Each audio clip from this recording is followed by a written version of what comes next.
السلام علیکم. یو زنانه د روژه ماتي نه مخکې جومات ته ورغله او تپوس یې وکړه چې مولانا صاحب شته که نشته، یعنې دې زنانه ته څه مسله راغلې وه. نو راځئ دا به د مولانا صاحب نه اورو چې د زنانه ورته څه ویل.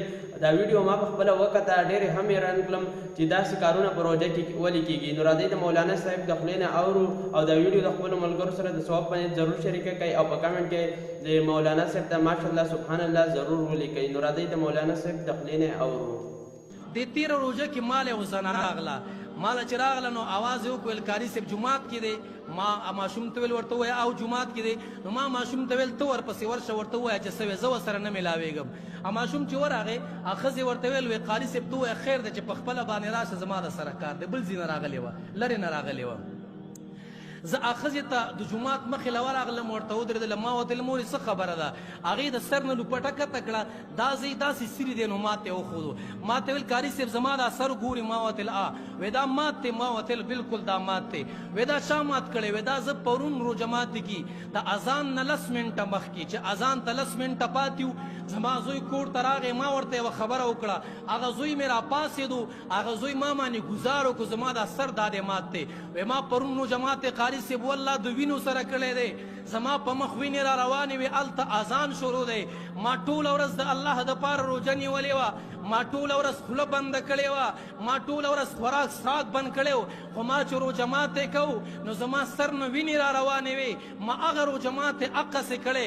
خو د دې نه د تعجب خبره دا ده، د دې نه د حیرانتیا خبره دا ده، هغه مور ما ته په جواب کې وی قاري صاحب دې له نه یم راغلی چې زما بچي ته به دعاوې وکړه، دې له نه یم راغلی چې زما بچي پسې بل څه ووایه، دې له راغلی ما له تعویض وکړه چې زما دا بچي الله دینداره کړي، دې دپاره راغلی یم چې ما له تعویض وکړه چې الله دا بچی سم کړي. الله اکبر. زه یم د مور مینې ته حیران شومه، الله د مور د زړه ته حیران شومه چې بچي پې سر مات کړی دی، وینې ورنه روانې دي، بچي پې سر مات کو د روژه ماتې په ټیم کې. خو د دې مور سره غم دی چې بچی څنګه دینداره جوړ شي، د دې مور سره غم دا دی چې دا بچی څنګه سم جوړ شي. هغه مور چې کله دا بچي واړی که نه نو دا بچي ټول په مور باندې ورپنډي، په پلار باندې ورپنډي. خو چې کله دا بچی زلمی شي، خو چې کله دا بچی په خپله د ګټې وټې شو، بیا چې کله دا بچي بیلیږي پلار وی زه د چا سره یم، مور وی زه د چا سره غاړه شمه.